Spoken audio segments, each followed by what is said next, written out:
Hoje, nessa aula da disciplina Análise Estatística com Softwares, nós vamos dar continuidade ao trabalho que nós já estávamos fazendo, de trabalhar aqui com a taxa de inflação acumulada em 12 meses, medida pelo IPCA, levando em consideração a meta de inflação estabelecida para vários anos e os valores das bandas de tolerância ao redor da meta, de forma que nós já construímos ali o que seria o limite inferior da banda e o limite superior da banda.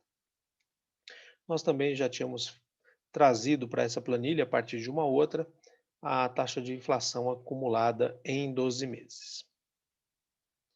Aqui, para começar, a gente vai fazer um exercício que vai ser o cálculo da taxa de inflação acumulada em 6 meses e da taxa de inflação acumulada em 3 meses. E nós vamos fazer isso de que forma, né? Lá no arquivo introdução, nós calculamos a de 12 meses, né, que está nessa coluna aqui. Nós utilizamos os próprios dados do IPCA, que está no mesmo arquivo, para fazer o cálculo. Agora, o que eu quero que vocês façam e aprendam a fazer é como eu posso implementar um cálculo numa planilha, mas a partir de dados que estão em outra planilha, né? Porque é relativamente comum, né, que os dados estejam guardados em arquivos base e os processamentos feitos com eles em arquivos separados, né. Então é importante ter isso, por quê? Porque se a gente colocar, tudo numa planilha, ela vai ficar muito carregada, ela vai ficar pesada, e na hora da gente fazer procedimentos, ela vai sentir um pouco e vai demorar para realizar esses procedimentos. Então é bastante conveniente que a gente faça cálculos em uma planilha separada das planilhas que servem como base de dados, tá? Então, primeira coisa, a gente vai calcular que a taxa de inflação acumulada em 6 meses e em 12 meses. Para que elas servem para a gente? A inflação acumulada em 12 meses, ela vai nos dar uma percepção de uma inflação anual, né? A de 6 meses semestral, de 3 meses trimestral. Então, assim, é como se a taxa de 12 ela fosse uma taxa ali, digamos, num médio prazo, a taxa de 6 uma taxa mais de curto prazo, ou seja, mostrando o que está acontecendo aqui num passado mais imediato, e a taxa de 3 acumulada em 3 meses, seria uma taxa de inflação acumulada num período assim, meio que num um prazo mais curto ainda, né, como se fosse uma reação um pouco mais imediata, não tão imediata quanto a taxa de inflação mensal, que é de um mês só, mas a gente pega 3 para ter ali, né, meio uma percepção do que está acontecendo ultimamente, tá. Eh, por que que eu acho legal a gente olhar também outras taxas, né, porque quando eu olho, por exemplo, deixa eu ver aqui, tá aqui. Então, como eu falei para vocês, tem um documento muito importante, que é o relatório Focos de Mercado, né? Toda segunda-feira ele está disponibilizado. Esse aqui é o de hoje. E o que é interessante nele, que eu vejo, é o seguinte, né? Ah, nós estamos aqui de acordo com os nossos próprios cálculos. A gente está aqui numa inflação acumulada em 12 meses para janeiro desse ano, a gente está com 4,56%, né. Ela teve uma leve alta, uma mínima, 0,04 ponto percentual em relação à acumulada de dezembro do ano passado. Então a gente aqui em janeiro está acumulando 4,5%. Quando a gente olha o quando a gente olha aqui o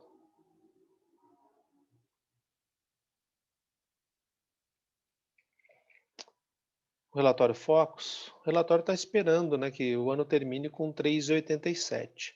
Bom, se a gente está com 4,5, ali vai para 4,9, perdão, 3,9.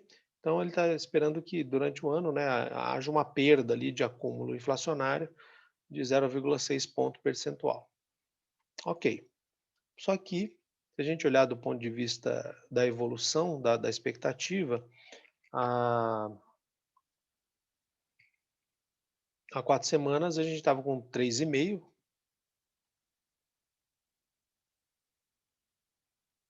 Sim, dá para pedir para receber o relatório por e-mail. Há uma semana já foi para 3,82, agora já aumentou um pouquinho. E está em 8 semanas de aumento da expectativa. Agora, se olhar aqui, ó, a meta para a Selic, né, ela veio subindo e a expectativa atual é que ela vá para 4% ao ano. Tudo bem, uma taxa de juros aí que não é tão elevada, só que se a gente lembrar que a taxa atual está em 2% ao ano, quer dizer que a expectativa é de dobrar a taxa, né? Do ponto de vista de uma variação de taxa, é relativamente acentuado, porque você está dobrando a taxa.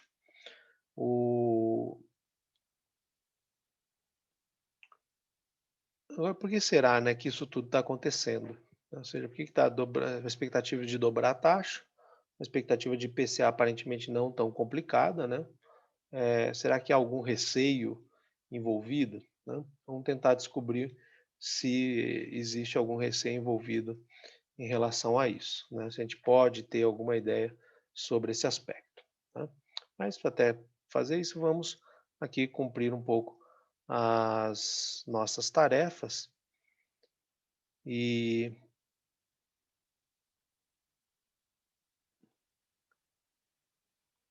vamos voltar ali para o arquivo metas para inflação. Então a ideia aqui, nós temos o último dado do IPCA, ele é de janeiro de 2021. Então a gente vai agora, a gente vai pegar e vai fazer a conta aqui da taxa de inflação acumulada em 6 meses e de 3 meses nessa planilha, usando os dados da outra, né? Então vamos começar aqui pela de 6 meses, né? Lembrando que quando eu quero calcular uma taxa de inflação acumulada entre dois períodos quaisquer, né, eu vou fazer a taxa de inflação acumulada do mês de referência e depois eu volto, né? Eu vou pegar o mês que permite compreender o número de meses que eu preciso para fazer a minha taxa, né? Então, por exemplo, no caso aqui da taxa de 12 meses. Então, o que eu faço? Eu vou dividir o índice de preços de janeiro de 2021 pelo índice de preços de janeiro de 2020, né? Porque fazendo isso, eu tô considerando assim, como eu estou pegando ali o final de 2020, de janeiro de 2020, então eu estou pegando para frente do final de janeiro de 2020, ou seja, fevereiro de 2020 até janeiro de 2021, até o final de janeiro de 2021, o que significa que fecharia um período ali de 12 meses, né, equivalente a um ano. Somente a ordem dos meses não está seguindo a do calendário. Então, para fazer a de 6, né? Então, a primeira coisa que a gente vai fazer é colocar o igual, né? Porque é o que o Excel, que a gente precisa informar para o Excel para que ele saiba que a gente vai dar um comando, né? Então a gente vai lá e põe igual. Bom, aí você muda para o arquivo introdução, né? Deixa o igual aqui, aí você vai lá e muda para o arquivo de introdução. Estamos aqui, né? E aí eu vou querer calcular uma taxa de inflação acumulada em 6 meses. Então eu vou fazer assim, eu vou pegar o índice de preços de janeiro, né, vou selecionar ele, e aí vou colocar dividir, né. Aqui a fórmula, como eu estou fazendo a partir de uma outra planilha, a fórmula está aparecendo aqui, ó, na barra de comando, tá. Então, coloquei ali, já peguei o dado aqui janeiro 2021, né, já pus a divisão, agora eu vou ter que pegar o mês que garanta que eu vou ter 6 meses incluído aí no meu intervalo. Então eu tenho janeiro, dezembro, novembro, outubro, setembro, agosto, julho. Então é aqui, ó, eu preciso dividir pelo índice de preços, pelo IPCA de julho, né? Porque aí eu vou deixar para dentro do intervalo agosto, setembro, outubro, novembro, dezembro e janeiro, 6 meses como eu preciso. Então, aí você clica aqui em cima, né? Aí o Excel já vai pegar as duas informações que eu preciso, e aí o que falta é subtrair 1. Então você vai lá e digita menos 1.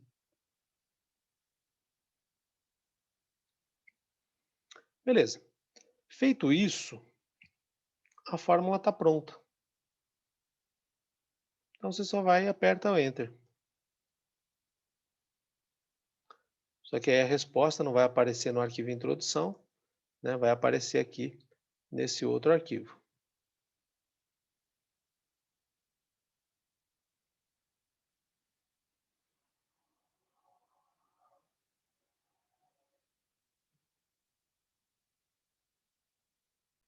Agora nós vamos fazer a de 3 meses, né? O procedimento é muito parecido, exceto que a gente vai pegar o IPCA para o denominador de outubro, né? Então a gente vai vir aqui, ó, igual, vai para outra planilha de onde você está puxando o dado, vai lá na planilha introdução, aí pega o IPCA de janeiro de 21. Aí pegou o IPCA de janeiro de 21, né? Clicou ali em cima da célula, aí aperta a barra lá de divisão, dividido. Só que agora é uma inflação acumulada em 3 meses, né? Então vou pegar só 3 meses, janeiro, dezembro, novembro, outubro.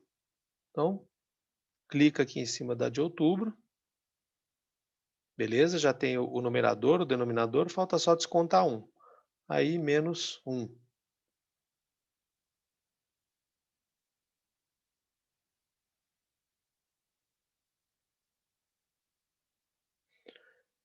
Feito o menos 1, aí você dá Enter.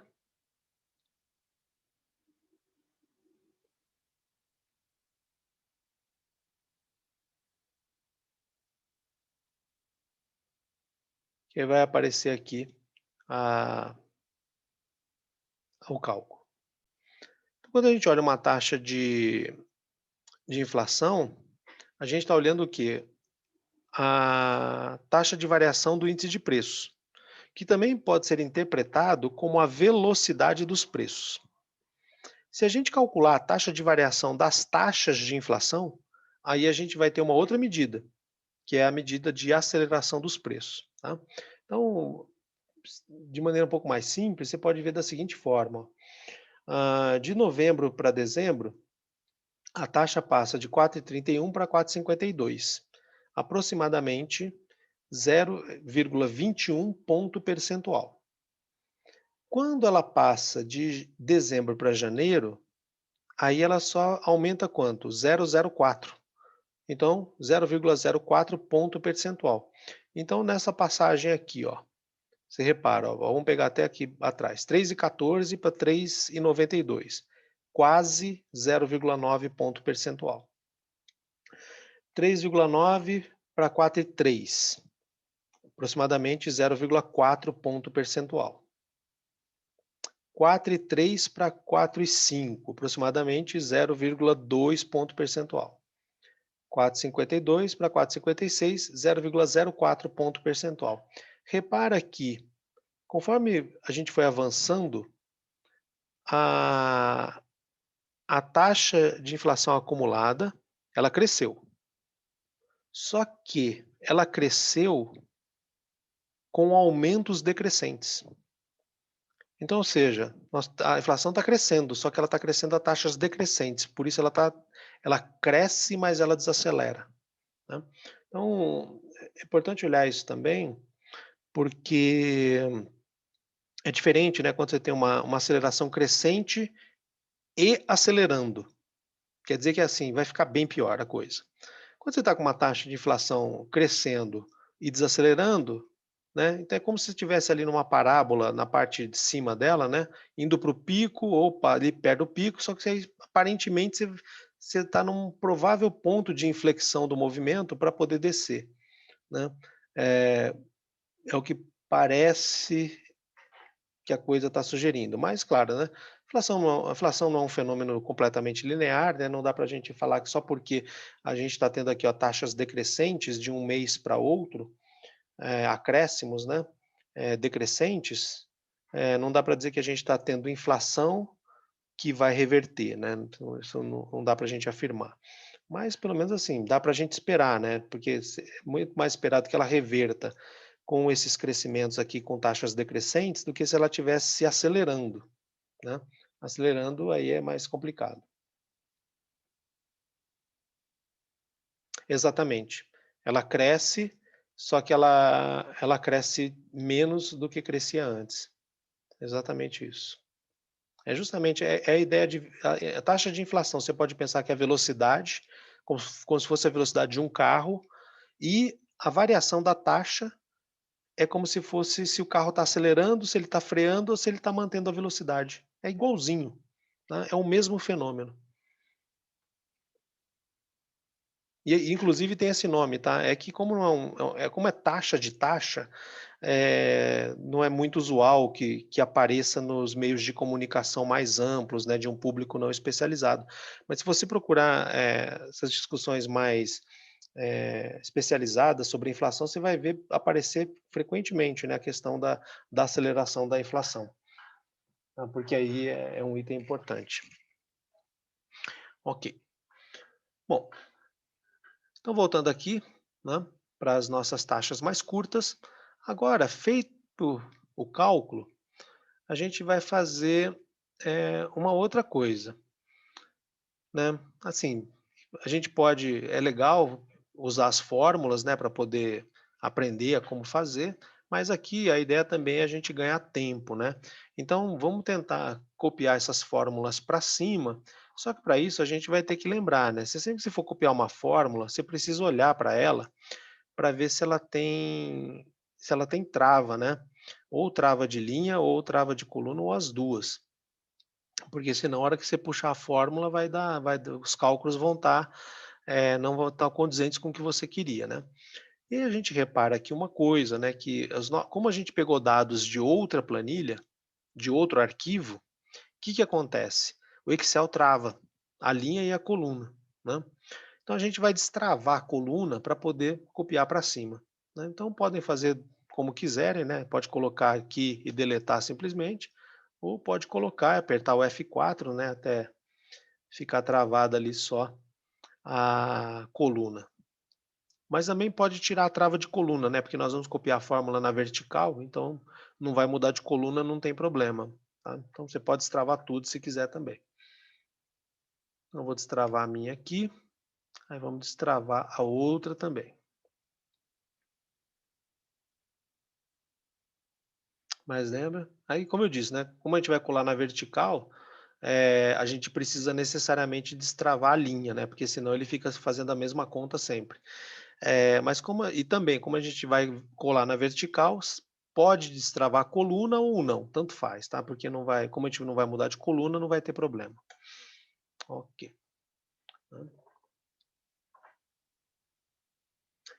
Mas aí vamos fazer uma outra coisa, né, vamos já deixar formatado para não ter que ficar formatando depois, né, então já formata ali em porcentagem, a gente vê, tá. Aí feito isso, aí vamos copiar essas fórmulas aqui um pouco para cima. Pode fazer o método que quiser, pode fazer Ctrl C, Ctrl V, pode arrastar aqui pelo canto, tanto faz.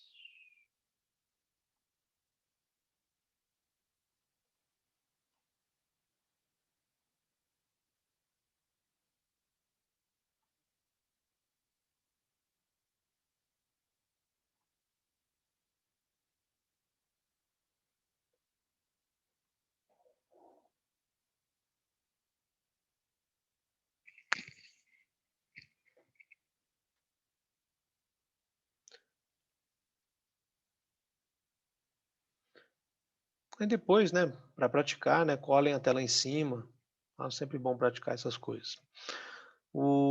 E aí você olhando aqui, você vê nas taxas mais curtas, nas acumuladas mais curtas, naturalmente a gente vai ver menos inflação, né, porque a gente está acumulando um período menor, né, é como se a gente estivesse capitalizando num período menor, então naturalmente o acúmulo tende a ser menor, né. Mas repara uma coisa, ó, que quando você olha aqui, ó, a de 6 e a de 12, ó, nos últimos meses não está tendo muita diferença, né. O que quer dizer o seguinte, então essa taxa aqui, ó, ela pega 6 meses, os mesmos 6 meses, mais recentes da de 12. A diferença que a de 12 tem e que não tem na de 6 são os 6 meses mais distantes, né. Então, por exemplo, aqui para janeiro, julho, junho, maio, abril, março e fevereiro não estão sendo captados pela de 6, mas estão sendo pegos pela de 12. E aí repara, ó, quer dizer que o acúmulo aqui da inflação está mais no período recente, ó, pela semelhança da taxa de 12 com a taxa de 6, né. Só que quando a gente considera a taxa de 3, então a de 3 vai ter o quê? Vai ter os 3 primeiros meses, mais recentes da de 6 e da de 12. Só que aí ela não tem os 3 meses, digamos, mais distantes da de 6 e os 9 meses mais distantes ali da de 12, né. Então olhando principalmente aqui, ó, para 6 e 3, aí você vê uma coisa, né, que a de a de 3 ela tá, assim, coisa de um ponto abaixo, né, mais do que um ponto abaixo em geral. Então veja, a gente olha aqui 12 e 6, você vê muito parecido, né, ou mais parecido. Significando o quê? O maior acúmulo na inflação de 12 está no período mais recente. Quando você olha a de 6 e olha a de 3, você vê a de 3, assim, consideravelmente abaixo da de 6. Então quer dizer que se a gente pensar aqui os 6 meses, o semestre em 2 trimestres, quer dizer que aparentemente o maior acúmulo não está no último trimestre, está no trimestre anterior. Eh, então, ou seja, do trimestre anterior para o último, aparentemente a inflação perdeu um pouco de força. E quando a gente olha a semestral contra anual, aí a gente vê assim, tudo bem, que isso está mostrando que você tem mais acúmulo de inflação no segundo semestre do que no primeiro, do período de 12, só que dentro do período do semestre, você teve mais acúmulo no primeiro trimestre dele, não no trimestre mais recente. O que mostra que a inflação do ano, ela, assim, para 12 meses, ela ganha força no último semestre, no semestre mais recente, só que na parte, inicial dele, que seria o primeiro trimestre ou não o trimestre mais recente, que é o que consegue mostrar para a gente a taxa de 3. Né. Então, o que eu gosto de olhar essas taxas é isso me dá uma ideia, assim, um pouco do movimento que está acontecendo, com a taxa de inflação, né. Então, assim, a gente consegue ver que a inflação, hum, mais recentemente, perdeu um pouco da força, né, medida pelo IPCA. Sempre tem que lembrar que está sendo medido por um índice específico. O que pode, né, essa percepção dessa desaceleração pode estar, né, explicando justamente o quê? O Sim, tem um aumento da taxa, né, tem, só que, ainda não há uma expectativa, né, de uma inflação tão alta que ameace ali, o cumprimento da meta, embora exista uma expectativa de dobrar a Selic até o final do ano. Quando a gente faz isso, né, ou seja, a gente representa dados que têm medidas diferentes em 2 eixos, isso torna tudo um pouco mais trabalhoso, né. Então a gente fez uma série de operações na aula passada para tentar arrumar esse gráfico e tal, né. Só que em vez de fazer isso, a gente pode fazer o quê? A gente pode fazer uma mudança nos dados para deixar aquela tarefa mais simples, né? Que mudança seria essa? Assim, ó. Se você reparar, aqui tem a medida da meta, diz que esses dados são porcentagem ao ano, né? E aí, aqui vem uma coisa muito importante que vocês viram lá em matemática financeira: toda porcentagem que diz respeito a tempo, tá? Toda porcentagem que expressa uma taxa de crescimento, uma taxa de variação medida para tempo, precisa dizer a que período essa taxa se refere, né? Então você vai ter a taxa ao mês, tem ao trimestre, ao semestre, ao ano e assim vai. Então sempre precisa colocar a referência temporal da taxa, tá? Então repare que aqui tem, né, tudo medido com um percentual ao ano, aqui, perdão, aqui foi um copia e cola, aqui é ao semestre e essa aqui que é trimestre, né, que é um período de 3 meses, então ao trimestre. Precisa sempre colocar isso aí.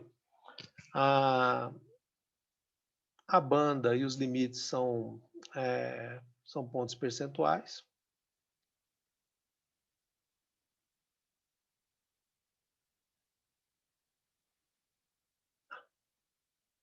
Perdão. Então, voltando. A gente tinha feito aqui o gráfico. Não, esses. Né? A gente estava com um dado em porcentagem, o outro não. Então, a gente foi, colocou 2 eixos e tal, e fez. Às vezes isso pode dar muito trabalho, depois que a gente precisa colocar mais séries, né? Então, a gente vai fazer um outro procedimento, que vai ser o quê?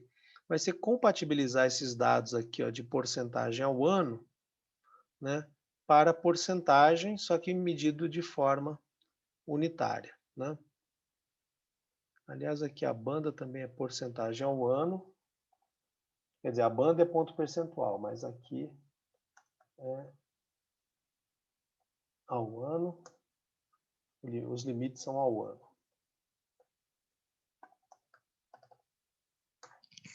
Percentuais ao ano. Ok. Então, o inconveniente era esse, ó, dados aqui em escala unitária e esse aqui em porcentagem, né? Bom, o que nós temos? O que eu acho mais fácil? Colocar esses dados aqui, porcentagem, em escala unitária, né? Porque esse é um dado apenas. Aí, bom, como que a gente pode fazer isso, né? Comece em algum lugar da série, então nós vamos ter ali basicamente duas opções. Uma delas, naturalmente, é fazer o quê? É multiplicar por 100. Né? Então você abre a fórmula e vai lá, põe asterisco 100. Né? Então, repetindo, você pega ali, abre a fórmula, vezes 100. Pronto. A gente faz isso, né? Só que aí, claro, vou tirar a medida de porcentagem, né? Porque senão vai ficar maior do que deveria ser. Vou colocar em formato de número, né? Então, posso fazer assim, né? E aí depois, copio essa fórmula, colo ela para cima. Aí vai arrumar tudo. Ok, então esse é um jeito. Agora um outro jeito é fazer assim, ó. Então eu vou retroceder aqui o meu e vou fazer assim, ó. Bom, eu quero colar 100 para todo, eu quero multiplicar por 100 para todo mundo. Então dá para fazer assim também, ó. Você pega uma célula qualquer, tá? Vou pegar aqui embaixo para ficar visualmente mais fácil. Só vou pôr mais para o centro. Então você vai lá e digita 100.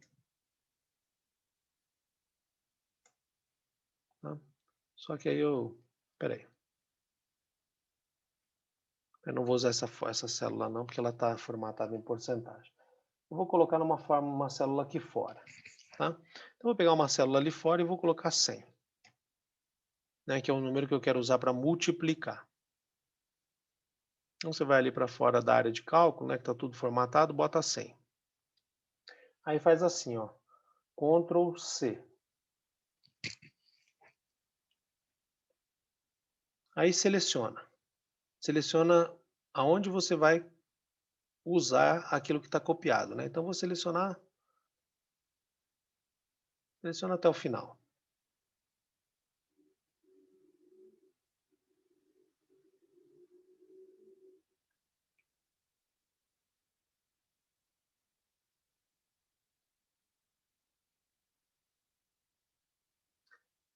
Aí depois que você selecionou ali até o final, né? Você não precisa baixar, só estou baixando para te mostrar.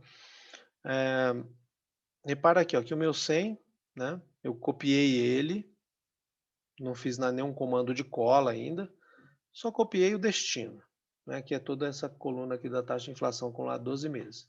Aí você vai vir aqui, ó, no colar especial. No colar especial, você vai vir aqui nessa opção, tá? Colar especial.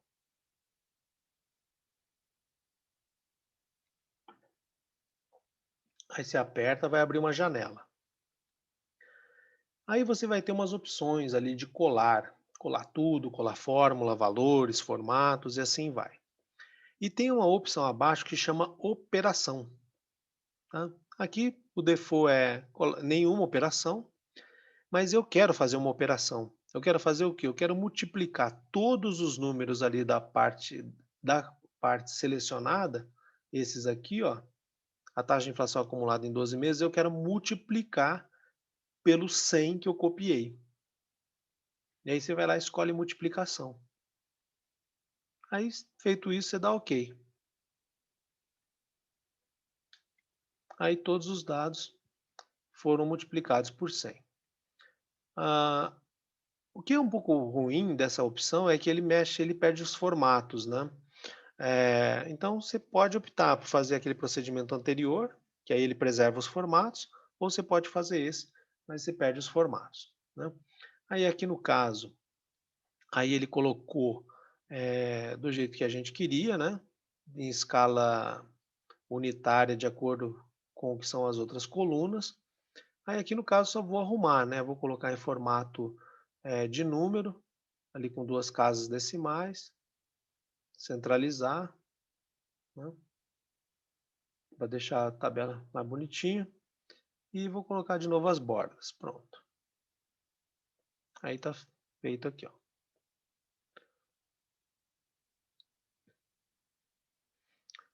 Só que veja, quando a gente faz isso, tudo aquilo que usa esse dado vai sofrer alteração. Então, ó, o nosso gráfico aqui, repara que como mudou a escala de medida, o eixo também já mudou a escala automaticamente. E agora, como os dois eixos eles estão na mesma escala, eu não preciso usar mais o eixo secundário, então eu posso fazer assim, ó. Clica aqui em cima da célula, ou da célula não, da série, né, vai aparecer essas seleções, aí com o botão direito do mouse, você clica também. Aí você vem aqui, ó, na última opção, formatar série de dados. E aí, em vez de falar para aparecer no eixo secundário, bota no eixo principal, aí a gente deixa ali o gráfico só num eixo. Fica um pouco mais fácil de visualizar. E aí nós temos aqui duas medidas, né? A linha laranja é a taxa de inflação acumulada em 12 meses, a azul é o centro da meta. Mas olha, qual é a vantagem, qual é a serventia de um gráfico desses, né? É mostrar o seguinte, ó, tem a meta, a linha azul, né? Isso aqui é a meta, centro da meta, e aqui eu tenho a inflação acumulada em 12 meses que está acontecendo de fato, né? E a questão relevante, né, no regime de metas para a inflação, essa é a inflação de dezembro acumulada no ano, fica dentro do intervalo, da banda. Bom, então seria legal a gente colocar, né, os dados aqui, os limites inferiores, o limite inferior e o limite superior da banda, aqui no gráfico para a gente ver, né? Quando que a taxa acumulada em 12 meses estourou algum limite, né? Se tá em perigo ou não. Agora vamos colocar os limites aqui das bandas, né?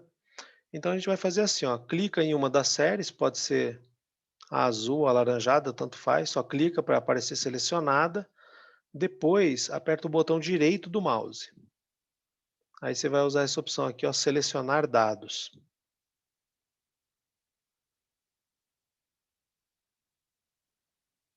Aí você vai apertar em selecionar dados,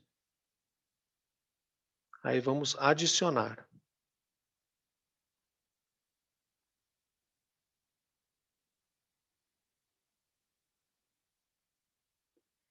Aí você vem aqui, ó, adicionar.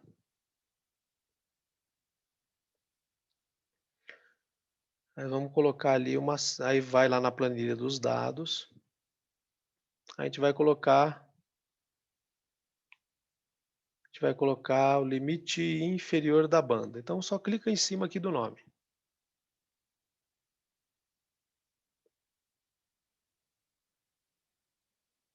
Aí depois muda o cursor aqui, ó, para a janelinha de baixo, né, valores da série. Aí a gente vai pegar tudo que tiver aqui nessa coluna, né? Então pega tudo que tiver ali. Eu vou fazer assim, eu vou colocar o cursor aqui no nome, vou descer uma linha, tá? Aí depois que eu descer uma linha, eu vou fazer o Ctrl Shift seta para baixo. Então, aperta Ctrl, aperta Shift, tudo segurando, aperta a seta para baixo uma vez. Pronto, aí ele vai selecionar até lá embaixo, pode soltar todas as teclas. Aí ele já pegou tudo. Aí ok. Aí você dá ok. Aí ele repara que o gráfico aqui, ó, já colocou o limite inferior da banda.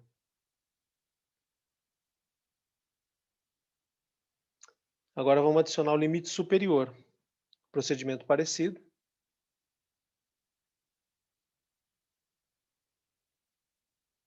Aí vem aqui de novo, nome da série, né? Perdão. Está ali na janela de dados, aperta adicionar. Vai aparecer outra janela, nome da série. Aí muda para a aba onde estão os dados. A gente acrescentou o limite inferior, vamos colocar agora o limite superior. Só clica em cima, depois bota o cursor aqui na parte de baixo, né?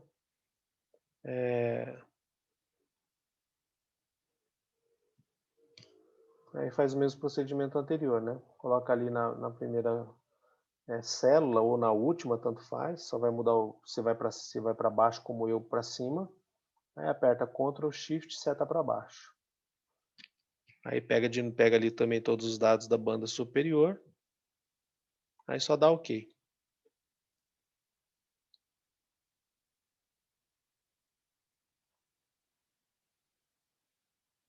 Aí olha, ele colocou aqui o limite superior. Aí você só dá OK, pronto. Aí nós temos ali, ó. Aí com isso, deixa eu ver uma outra coisa aqui. Aí também, né, para saber o que que é o que, você pode vir aqui no gráfico, aperta aqui, vamos pedir a legenda, né? Só que nós vamos pedir a legenda, vamos colocar aí embaixo, para não mexer ali no gráfico. Aí você vê aqui, ó. Aí você tem aqui centro da meta, em azul. Nesse amarelo aqui mais escuro, o limite superior.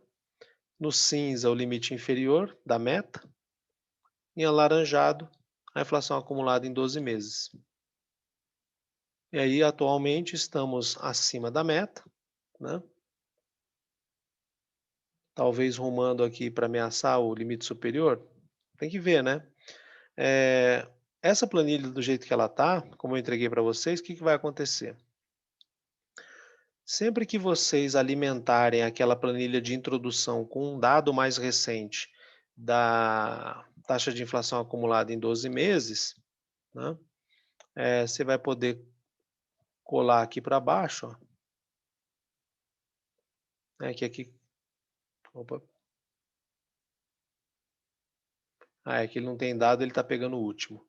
Você vai poder puxar aqui para baixo, ele vai alimentar a taxa de inflação acumulada em 12 meses, e aí o gráfico, né, você vê que a meta e as bandas estão até dezembro de 2021, a inflação acumulada está só até janeiro, que é o dado que tem. Conforme você acrescentar dados, essa linha vai se expandindo e a gente vai vendo a trajetória, tá? E aí então esse gráfico aqui ele ajuda aí durante o ano, vocês podem ir acompanhando o que vai acontecendo com a taxa de 12 meses, vamos vendo se ela ameaça ali o limite da banda, né, de tolerância da meta.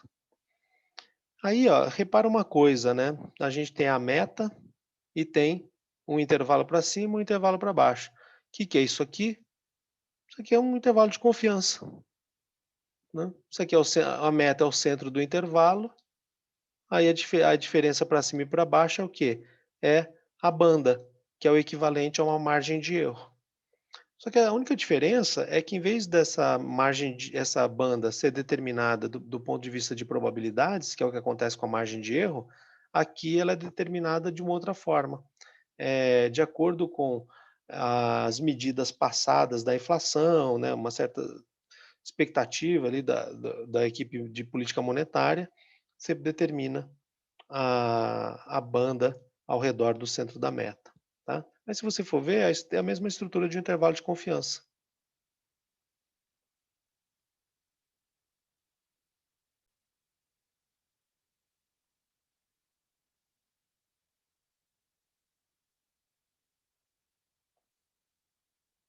Ok?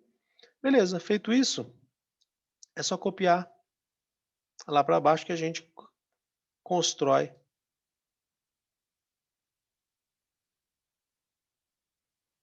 todo o nosso. Tinha posto um X, dava para fazer aquele Ctrl Shift Enter. A gente calcula o IPA-M.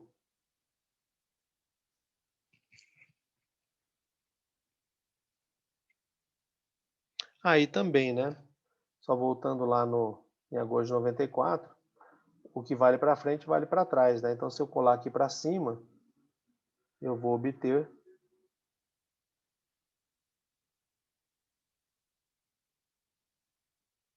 tá.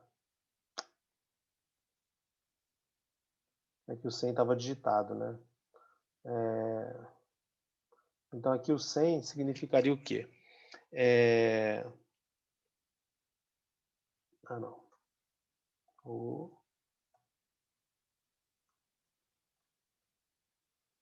Aí aqui, ó, como nós estamos antes da database, então aqui tem que ser o quê? Alguma coisa que ao crescer 36,89% chegue em 100, né? Então, para frente da database do índice eu capitalizo. Para trás da database do índice eu faço o quê? A operação inversa, que é o desconto. Então aqui eu vou fazer o 100, só que para frente eu multiplico, para trás eu divido, porque aí eu faço a operação de desconto composto. Só que aí também, qual que a gente usa? 1 mais a taxa, como a taxa está em unidade, divide ela por 100. Pronto. E aí basta copiar e colar para trás. A gente consegue botar esse índice para a série inteira. Tá?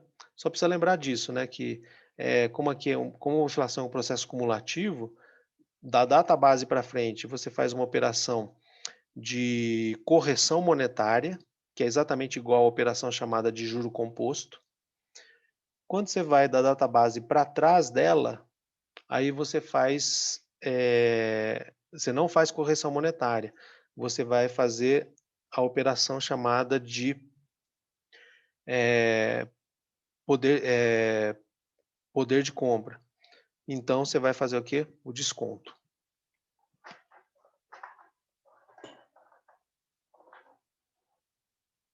Ok. Feito isso, e para terminar a aula, o que eu queria pedir que vocês fizessem é o seguinte, né? Vamos começar lá de baixo, que vai ser mais fácil. Eu até coloquei um X lá embaixo. Então pode pôr Ctrl, seta para baixo. Eu quero que vocês façam assim, ó.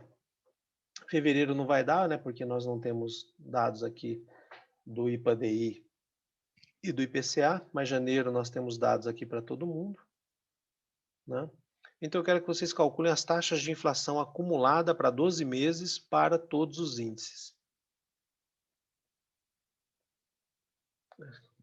E aí a gente vai conversar sobre esses números.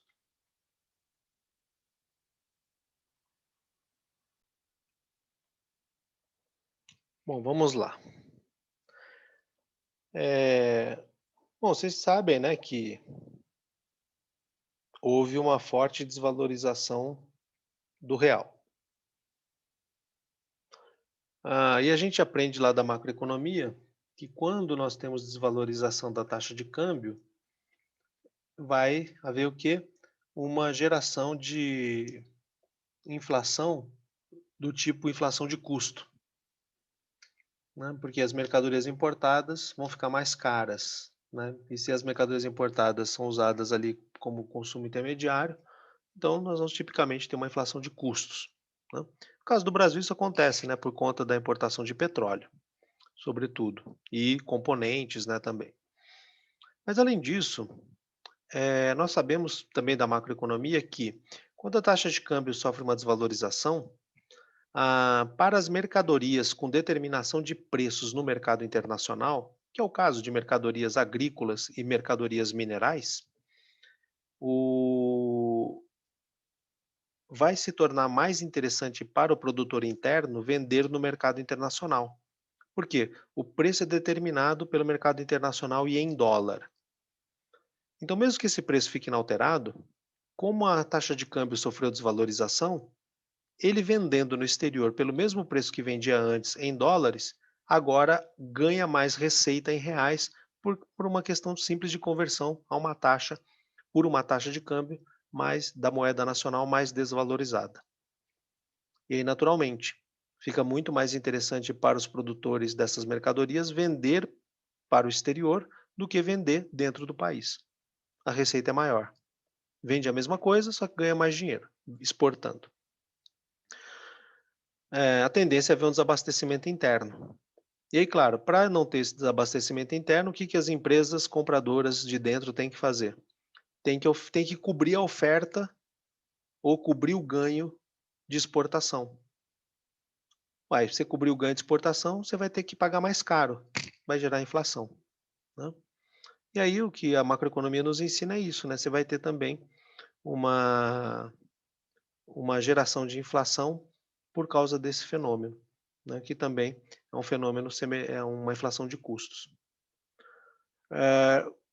Aí, claro, né, a inflação de custos ela está ali no âmbito da produção, né, no âmbito do atacado. Só que, naturalmente, né, o destino da produção, o destino do atacado é o varejo, para atender o consumo. Esse é o fluxo natural das mercadorias. Aí você repara aqui, ó, é o seguinte, se você pega aqui um índice puramente de produção, de produtor, como é o IPA-M e o IPA-DI, olha as taxas acumuladas em 12 meses. Em fevereiro nós estamos com 40, 30 e pouco, tal, ó, ela nem estava tão alta ali no começo do ano passado, ó, né, mais alta que do IPCA, mas aí vem, ó, pandemia, desvalorização cambial, acelerou esse negócio, pá, pá, pá, pá, pá, 40. Quando você exclui exportações, né, porque no DI, no IPA-M tá todo mundo, no IPA-DI não tem exportação. Você vê também muito crescimento de inflação acumulada em 12 meses, só que um pouco mais baixo, né, do que, quer dizer, assim, está bem em linha, né, com o IPA-M. Aqui que está mais alto para o IPA. O IGPM, naturalmente, captando tudo isso, né? Por quê? Porque esse IPA-M aqui, ó, ele é 60% do IGPM. Então, naturalmente, ele cresce, ele puxa o IGPM junto. Aí, quando você olha um índice de consumo, muito abaixo, né? O que está segurando isso? Bom, quer dizer que o aumento de preço lá na produção está tendo.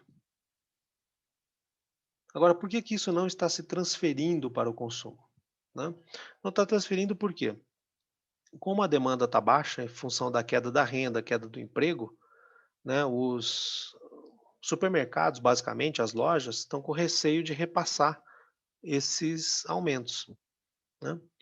Mas se você olhar o componente alimento, você vai ver que alimento encareceu bem. Combustíveis, você pegar petróleo, gasolina, tal, tudo que é derivado de petróleo aumentou também. Por que que não está tão alto? Bom, porque tem uma série de itens que estão sendo muito pouco demandados, como é o caso de vestuário, né. Então isso está segurando um pouco a inflação. Não só vestuário, né, mas cuidados pessoais, né, a gente está ficando muito em casa, né, então a gente acaba consumindo menos, que a gente nem repara às vezes, mas a gente consome menos sabonete, menos shampoo, todos esses itens de cuidados pessoais.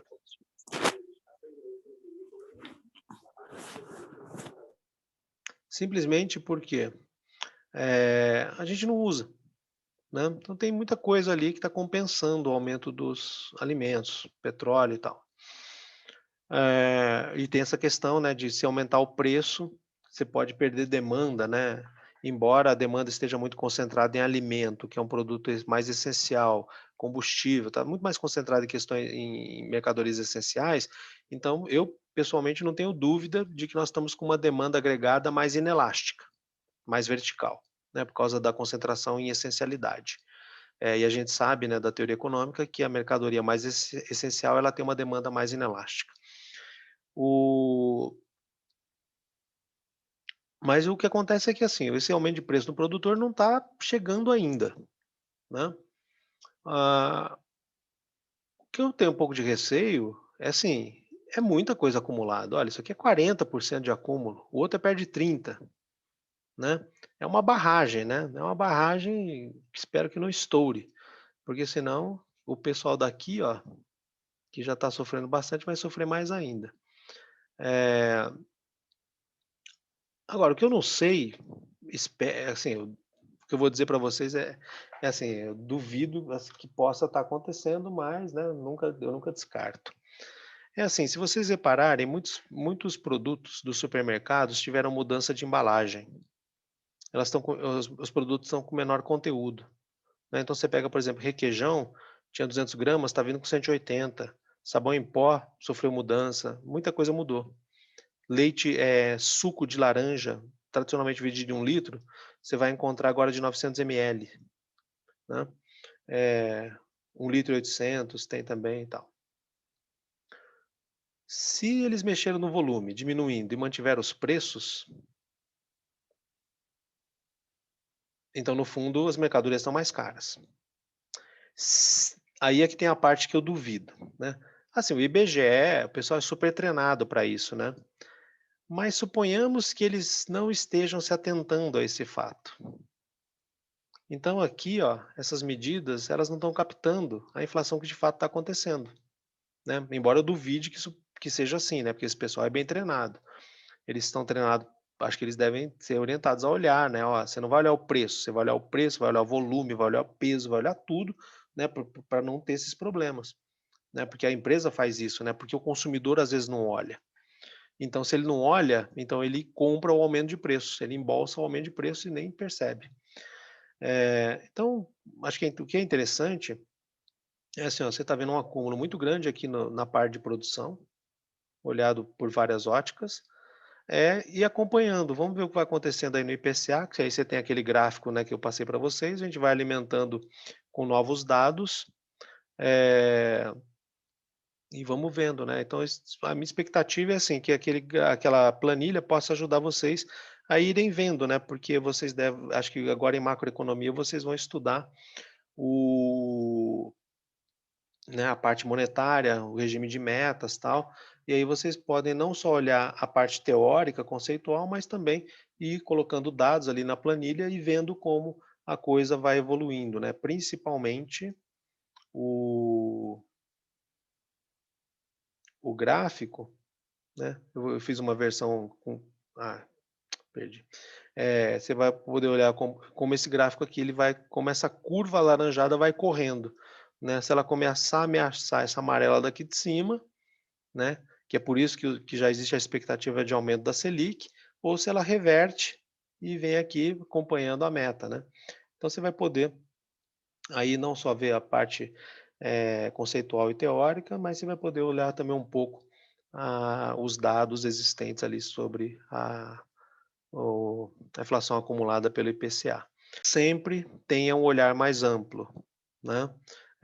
Que aí o exercício que eu quis fazer com vocês aqui, com esses outros índices, né, era justamente esse, eu não você não olha só consumidor, tudo bem, isso aqui é inflação oficial, é isso que vai servir de referência para regime de metas, para inflação, política monetária, é esse índice aqui.